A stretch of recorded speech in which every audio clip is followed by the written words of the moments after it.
Hey guys, welcome back. My name is Phil Marriott. Today I'm bringing you another movie review with my very good friend Sean Vickers from Unflocked. Popcorn munching, Sean Vickers. I'm just being presumptuous. Just giving you that label. You may never see me eating popcorn, Phil. Maybe that's just going to be a thing. It'll be the stuff of urban legend. What is your snack at home? What is your snack in the cinema? Do both.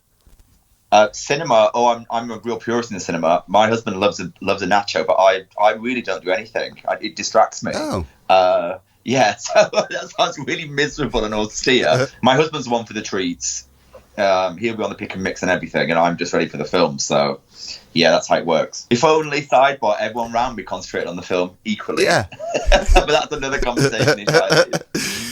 So the movie we're bringing you, well, the review we're bringing you today is a French-Belgian drama. It's called Summer of 85. It seemed to tick all the boxes when I was reading the synopsis, because I love 80s music. I love that whole kind of 80s love story thing as well, and it's a gay love story too, but it's directed by François Ozon. Have I got the pronunciation right? You're a big fan of the director? You got that spot on, yeah, François Ozon. Yeah, he's quite well known, isn't he, for new wave cinema, where he directed Swimming Pool, which was a big hit back in the early 2000s, 2003 I think it came out. He also did 8 Women, which people will know because of the legendary Catherine Deneuve. Yeah. Maybe that's their way into François Ozon. Yeah, amazing. I need to check out some of his other movies.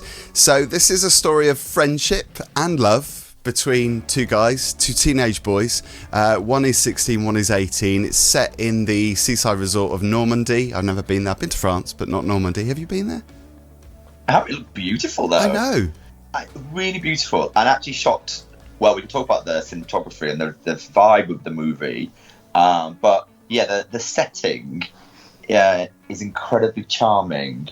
And it's very respectful to the period, to that kind of, like, mid-80s period, so it works well. Yeah, you really get that era, don't you, with the hair, the fashion, or obviously the cars and the buildings. You do feel like you're stuck in the mid-80s. I think it comes across well. Yeah, and it's about first love. Do you remember your first love, Sean Vickers? I do, but I don't think I can talk about it on this. Oh, damn. All I'll say is my first love, I was young, and it happened on a Greek island. It was quite Shirley Valentine. Oh. But that's all I'm going to say. That's probably for another YouTube or podcast. But yeah, I do very much remember it. And I remember the lust and the emotion that was connected to it. Unbridled lust and passion. Was it a bit of a heartbreaker, though? Because first loves rarely work out, do they? They're always a bit of a nightmare. That first love will define so much of... I always think it defines so much of how you will work with and how you perceive your love life going forward and the kind of people that you're into. So it defines so much, I always think. I look back on that first love and think, God, it taught me so much. Yeah. Well, I grew up in Cornwall, so that's quite tragic because I didn't know many gay people. So I think you need to know gay people to fall in love, don't you? It could help. It does help.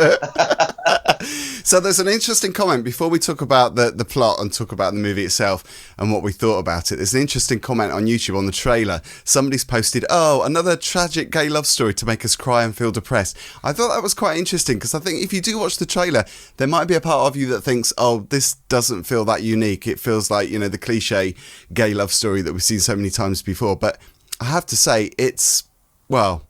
yeah, it was a bit surprising in many ways, but do you want to talk about the story first? Because you're so good at this with the synopsis. I'm very happy to. So, as you mentioned, 1985, Normandy, 2 youngsters, Alex and David, they kind of meet after Alex takes out a little light schooner and his boat capsizes, and it's kind of lust at first sight, and it follows their story across 6 weeks of summer. And their journey, and so that kind of sets it up. I don't want to give too many plot twists because it might give some stuff away. But you may think when you watch the trailer, it falls into that kind of canon, and it has some kind of classic kind of like heartbreak tropes. But it is an interesting film for me, and we talked about this film after we saw the movie. It's a film of 2 halves. Yeah. I found Alex and David's relationship and chemistry actually quite enthralling and quite believable. And it kind of follows how they fall in love over the course of, these early weeks of their summer holidays. Kind of in some way fueled by David's mother. Who's a bizarre character.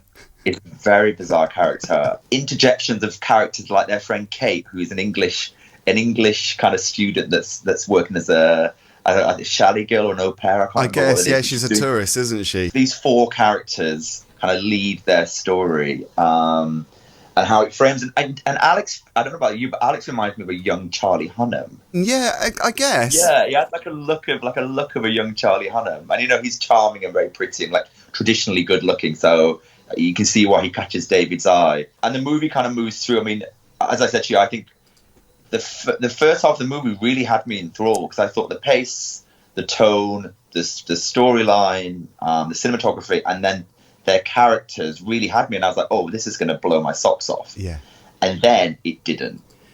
And there's kind of a tipping point midway through where suddenly it changes. Yeah. And it feels like a different movie. Frustratingly so in some ways, because there are certain parts, certain scenes that I think, I don't know whether it's down to the direction or whether it's the story, because of course this is a famous novel, isn't it? It's an adaptation of a novel.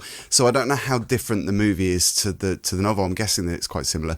But I've seen a lot of comparisons online with this to Call Me By Your Name. I think that's quite a lazy comparison because I think they're quite different films. I don't think it's as good as Call Me By Your Name.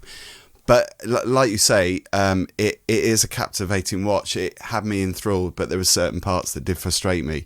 And we can't really talk about that too much because I think it would spoil the film. Of course, I think it would. I think the comparison to Call Me By Your Name, I get it. And I think there were some nods towards it. I generally think that Alexis and David's relationship, I bought it more than I did with Timothée Chalamet and Armie Hammer's. Let's put it that way. Yeah. So for me, I felt their relationship was probably more believable, and it moved down to their characters. But yeah, it takes a funny turn. It's interesting because all we can talk about is David and his mother. They talk about loss because David lost his father, and Madame Gormand has lost her husband, and it's interesting how they translate loss and grief in the way that they operate, and they both operate in very different ways. Quite, Madame Gormand is quite odd. Yeah, her behaviour, I didn't buy into that at all. I thought that was, I didn't believe in that. Quite early on in the film, after he's rescued, after capsizing, he obviously goes back to David's home, and it's David's mum who tends to kind of mollycoddle him and take over a little bit, and it just felt a bit OTT for me. Yeah, agreed. And so, yeah, it's hard not to talk about the second half of the film without giving too many giveaways, but all I will say is there is definitely a change of pace, and it feels like a change of direction entirely. But that left me a little bit cold and a bit frustrated with it, because I did think it had all of the hallmarks to be something quite wonderful, and it really had me, and then it didn't, and that is disappointing, and I'd love to understand why there was such a change in shift, tone. Even the cinematography felt different. Like, there's a definite break. And I don't know whether that's because the first half is meant to feel this kind of like when you're in the pangs of your first relationship and everything's a bit dreamy, and then there's reality, and maybe it's meant to do that. But I think that's the problem. It's too literal. The problem was exactly that, because for me it didn't feel real. The last half, I lost belief. I don't know whether he found the right way of directing it, whether they ran out of time. It just felt a little bit rushed. It didn't feel like they'd invested as much energy as the first half.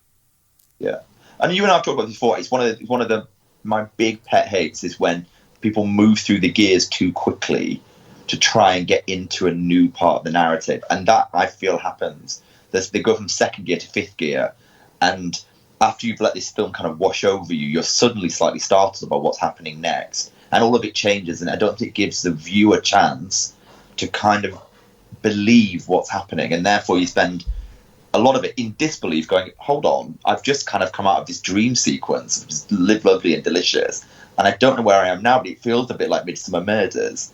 Like, it all felt very different to me.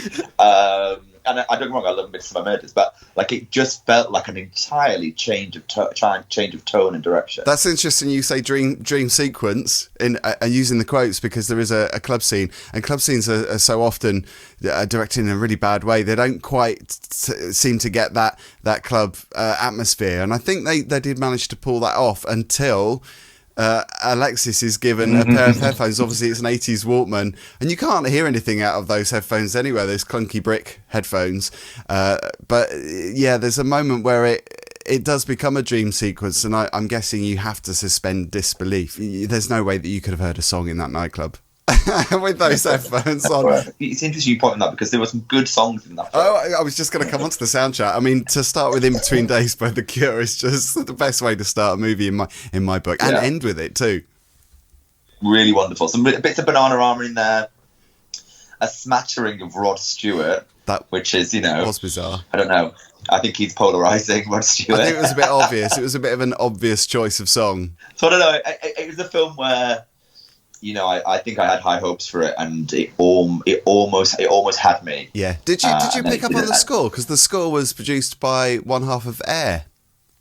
Really? Yeah. Is it Jean Benoit Dunkel? I can never get the pronunciation right, but yeah, he produced most of the score. Obviously, there was a splattering of great 80s tunes in there as well, but he did. Yeah. He did No, I didn't realise that, but that's kind of. I did think that was where it was coherent and there was consistency. It was across the soundtrack. Yeah. On the plus side, and there were quite a lot of good moments in this film. I think the two characters I think were very different, and I think the director did manage to kind of put across that conflict when you fall in love with someone who's very different to you, because obviously David, 2 years older, had different ideals, he had different ambitions to Alexis, who obviously seemed to be a bit more of a dreamer. Yeah, and I think that he put that across quite well, that tension and the disappointment, I think, in a relationship, especially first love. Yeah, they are. You're right. They're noticeably different, and I think that's where I think the characters are believable, because they could have just been two homogenous teenagers in the 80s in France, and they weren't. And I think that's quite amazing, really, that he managed, within 2 years of age difference, he managed to position them in such different ways. And I think part of that is due to David's story. What's also very interesting is they clearly come from different socioeconomic backgrounds. And that's another interplay that comes into their relationship about how they operate. And I think at times Alex is a bit bedazzled by the life that David has, with the big house and the whatnot. And that also is cleverly intertwined into the story without being clunky. So I think there's some really beautiful touches to it. And as I say, I think all of that feeds into their believability as a young gay couple. Yeah, absolutely. And I think the performances were good. The two leading actors did a really good job with what they had, I think. Totally. Summer of 85, it's in cinemas from the 23rd of October, and also Curzon Home Cinema are screening it online too, if you do want to stream it online. The ultimate verdict then, the Boys on Film verdict, it's 7 out of 10 for me, actually. I was kind of switching from 6 and 7, but I found it enjoyable, beautifully acted. I accepted the story up until obviously halfway, 3/4 of the way in. I found the direction a little bit clunky occasionally, which is weird for me to say that, because obviously he's an acclaimed director. So I maybe it's not the direction that is the problem. Yeah, maybe. I mean, I would give it. You're right. I know you're like a firm hard number, Phil. So I was between a 6 and a 7. Yeah. But I'll be generous, and I'll probably lean to a 7, because I do think there are enough components to that movie to make it enjoyable. But it had the opportunity to go way higher for me. I think it was a missed opportunity. Yeah, and also watching the trailer back as well, it made me realise that I did enjoy it probably more than I thought. Maybe it was just the disappointment that was holding me back a little bit, because I did feel quite disappointed by certain scenes that weren't handled brilliantly. Yeah, agreed. Agreed. So, yes, let us know if you're thinking of going to see the film, if you've seen it already. Good to see you, Sean. We'll see you next time. Likewise. Thanks for watching, Take everyone. care.